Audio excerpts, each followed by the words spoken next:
जिथे सत्य तिथे आम्ही. नमस्कार मंडळी, तुम्ही पाहता आहात तुफान न्यूज, जिथे सत्य तिथे आम्ही. नमस्कार, मी डॉक्टर संदीप भोसले,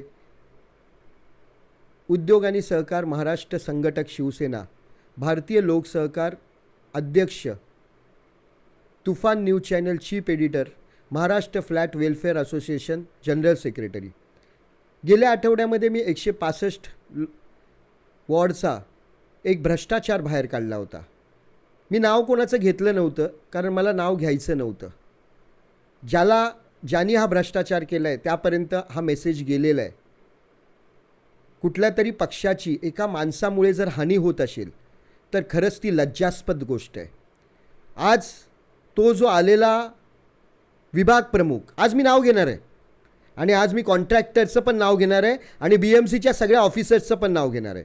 कारण गेल्या आठवड्यापासून हे सगळे मला विकत घ्यायचा प्रयत्न करत आहेत की मी ते बोलू नये म्हणून मला विकत घ्यायचा प्रयत्न करत आहेत.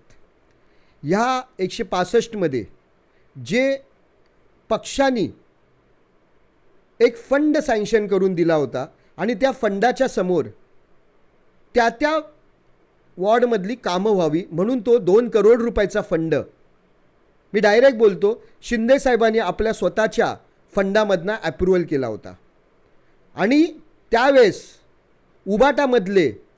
उबाटामधनं लात मारून हाकललेले विभाग प्रमुख श्री महेश पेडणेकर यांना शिंदे साहेबांनी आशीर्वाद देऊन तो आत्ताही सुधरेल ह्या आशेने परत आमच्या पक्षात घेतलं होतं आणि त्याला मानानी फंडासकट शिवसेना विभाग प्रमुखाचं पद दिलं होतं.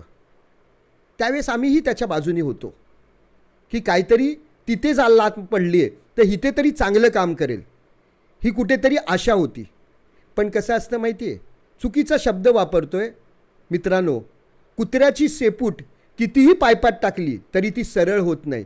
त्याचं एक उदाहरण म्हणजे महेश पेडणेकर आहे. हा महेश पेडणेकर मागच्या 15 वर्षाचं जर तुम्ही राजकारण ह्याचं बघितलं तर मला सांगायला लाज वाटते. आज तिकडच्या प्रत्येक माणसानी त्याच्याबद्दल एवढी आग ओकलेली आहे आणि एवढा घाणेरडं राजकारण करतो.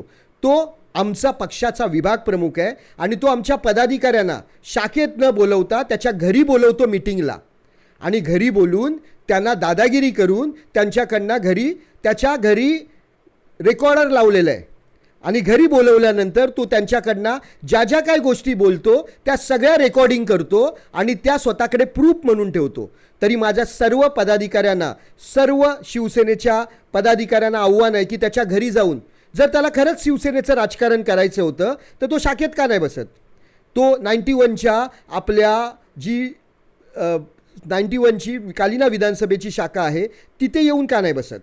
जर तो तिथे येऊन बसत नाही तर त्याच्या मनात काहीतरी काळभोर आहे. हा महेश पेडणेकर मागच्या 15 वर्षापासून जे राजकारण केलं ह्याची पत्नी 2 वेळा पडली आणि आता तिसऱ्यांदा पडून पण ती रेकॉर्ड करणार आहे. कारण ह्यांची पत्नी आणि हे स्वतः ह्या दोघांचं सोडल्यास तिसऱ्याचं राजकारण कधीच आलेलं नाही. ह्यांच्या गाडीत दोघांशिवाय तिसरा कधीच दिसलेला नाही. आणि उबाटातनं जेव्हा हा आला तेव्हा आम्हाला अपेक्षा होता की उबाटातले त्याला मानणारा वर्ग आमच्याकडे येईल. पण प्रत्येकाने काय सांगितलं माहिती आहे आम्हाला? उबाटातल्या प्रत्येक व्यक्तीने सांगितलं, बरं झालं आमच्याकडची घाण तुम्ही घेऊन गेलात, आमची घाण साफ झाली. काय स्टेटमेंट होती तिकडच्या उबाटाच्या कार्यकर्त्यांची. सगळे खुश होते की त्याला तुम्ही घेऊन गेलात. तुम्हालाही कळेल थोड्या दिवसात की तो काय आहे. आणि खरंच आम्हाला कळलं. दुःखाची गोष्ट आहे की आम्ही ज्याला मानाने बोलवलं ह्या 2 करोडच्या कामासाठी नानजी कॉन्ट्रॅक्टर आहे, तो नानजी कॉन्ट्रॅक्टरला जसं कळलं की हा विषय मी घेतलेला आहे, ह्यामध्ये माझं सर्व BMCला, माझ्या सर्व शिवसेनेच्या वरिष्ठ पदाधिकाऱ्यांना आव्हान आहे की तुम्ही हे 2 करोडचा आलेला फंड महेश पेडणेकरनी कुठे कुठे वापरला आणि त्याच्यामध्ये त्यांनी किती भ्रष्टाचार केला याची संपूर्ण चौकशी करावी. नाहीतर मी संपूर्ण एल वॉर्डच्या BMCच्या गेटवरती स्वतः उपोषणाला बसणार आहे आणि माझं उपोषण त्या संपूर्ण भ्रष्टाचाराचा जोपर्यंत छडा लागत नाही तोपर्यंत मी उठणार नाही. आणि हे मी खूप सिरियसली बोलतोय. जर तुम्हाला महेश पेडणेकरला कंटिन्यू ठेवायचं आहे तर तुम्ही ठेवू शकता आणि पक्षाला अशाच पद्धतीने डॅमेज करू शकता. आज महेश पेडणेकर तो संजय तुर्डे जेव्हा इलेक्शन लढत होता त्यांनी 2 तिकडच्या उमेदवारांना ताकद देऊन आपल्याच पदाधिकाऱ्यांना ताकद देऊन त्याच्या विरुद्ध अपक्ष लढवायला लावलं. जर चुकून आमची सीट पडली असती तर किती मोठं नुकसान झालं असतं आमचं. दुसरं 90मध्ये हा जो अण्णा रेड्डी आहे, गणेश रेड्डी, ज्याला शाखा प्रमुख त्यावेळेस बनवलं होतं, त्यांनीही आमच्या BJPच्या एका कॅन्डिडेटला पाडण्यासाठी अपक्ष सीट भरली. पक्षाने त्याला सांगितलं की तू सीट मागे घे आणि त्यामुळे फक्त आणि फक्त 7 मतांनी आमची सीट पडली आहे ती. आज आमचा एक नगरसेवक 90मध्ये वाढला असता जर ती 7 मतांनी. आणि ह्याच्यामध्ये सगळ्यात मोठा हातभार आहे महेश पेडणेकर आणि गणेश अण्णा रेड्डी आणि त्याच्याबरोबर असणारी त्याची महिला शाखा प्रमुख. खरंच शर्मेची बाब आहे ना. आणि ह्याच गणेश अण्णा रेड्डीला न पक्षप्रवेश करता अपक्ष लढलेल्याला महेश पेडणेकर सगळ्या प्रोग्राममध्ये हिरो बनवतोय. सर, आमच्या पक्षामध्ये नवीन पद्धत चालू झालेली आहे. पक्षामध्ये कोणीही पक्षाच्या उमेदवाराच्या विरुद्ध लढायचं, नंतर परत त्याच मानाने तेच पद भोगायचं. सर शिंदेसाहेब, असा जर मेसेज लोकांमध्ये जायला लागला ना तर लोक सगळे आपल्या पक्षाला सिरियसली घेणार नाहीत, मस्करीत घेतील. आज आपल्या पक्षाचं हसणं चालू आहे. हाच महेश पेडणेकर संजय मोरेंच्या लेटरला त्यांनी अक्षरशः काळं फासलेलं आहे. आज संजय मोरेंनी लेटर दिलं होतं शाखा प्रमुखाचं 91चं योगेश गिलबिले आणि आकाश कीर, हे दोघांनी आपण तिकडच्या सगुण नाईक किंवा आम्ही स्वतः होतो, ह्या दोघांनी आपले दोघेही वेल एज्युकेटेड आहेत, त्यांना शाखा प्रमुख त्यावेळेस पदं डिक्लेअर झाली होती. त्या मुलांनी अक्षरशः 1 महिना स्वतःचा वेळ काढून स्वतःच्या कंपनीला सुट्टी टाकून सगुण नाईक साहेबांसाठी रात्रीचा दिवस केला होता. का तर ते शाखा प्रमुख आहेत, ते तिकडचे पदाधिकारी आहेत. सर, आज हे दोन्हीही पदाधिकारी आमच्याबरोबर काम करत नाहीत. का तर महेश पेडणेकरचं राजकारण.